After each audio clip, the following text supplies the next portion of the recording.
ওমর রমজানের ওই রোজার শেষে এলো খুশির ঈদ, তুই আপন আজিকে বিলিয়ে দে মোর আসমানি তাদিন। বিখ্যাত এই উক্তিটি করেছিলেন আমাদের জাতীয় কবি কাজী নজরুল ইসলাম। সত্যি দর্শক, রমজানের ঈদ মানেই বাড়তি একটি আনন্দে উদ্ভাসিত হওয়া, উদ্বেলিত হওয়া। দর্শক মণ্ডলী, দীর্ঘ 1 মাস সিয়াম সাধনার পর মুসলমান ধর্মের সবচাইতে বড় উৎসব ঈদ উল ফিতর, অর্থাৎ দীর্ঘ 1 মাস রোজা রাখার পর বাঙালি জাতি এবং মুসলিম জাতি এক কাতারে দাঁড়িয়ে মহান সৃষ্টিকর্তার কাছে মুসলিম উম্মার জন্য প্রার্থনা করা হয়।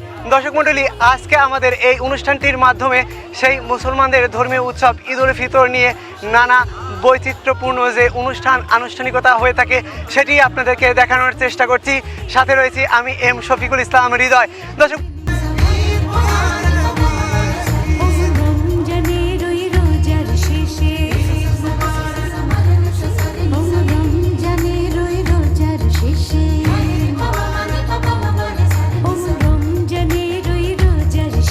দর্শক আমি যেমনটি বলছিলাম যে এই ঈদ মানে আনন্দ, এবং সেই ঈদের আলোকিত অর্থাৎ ঈদের উদ্ভাসিত হয়ে অনেক মানুষ কিন্তু এখানে ঘুরতে এসেছে। তো আমরা এখন সরাসরি আমার পাশে যে ভাইরা এসেছে তাদের কাছে একটু কথা বলতে চাই। ভাই, আপনি এখানে কখন এসেছেন?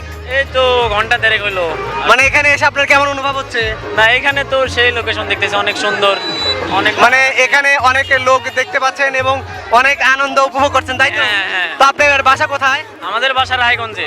রায়গঞ্জ। দর্শক যেমনটি বলছিল যে রায়গঞ্জ থেকে তারা কিন্তু এই এলাকায় এসেছে, ঘুরতে এসেছে। ভাই, আপনি কোথা থেকে এসেছেন? একই জায়গায় ভাই। একই জায়গায় সবাই বন্ধু? হ্যাঁ, বন্ধু। একসাথে ঘুরতে এসেছেন?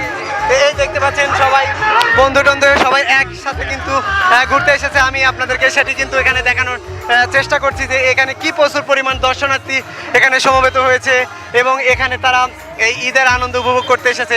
আমি যদি একটু ক্যামেরা এইদিকে ঘোরাতে চাই, আপনাদেরকে দেখতে পাচ্ছে ওয়ান্ডারফুল সিকোয়েন্স কিন্তু আসছে যে শত শত হাজার গাড়ি এবং লোকজন কিন্তু এখানে ঘুরতে এসেছে, যেটি আপনাদেরকে আমি সরাসরি দেখানোর চেষ্টা করছি।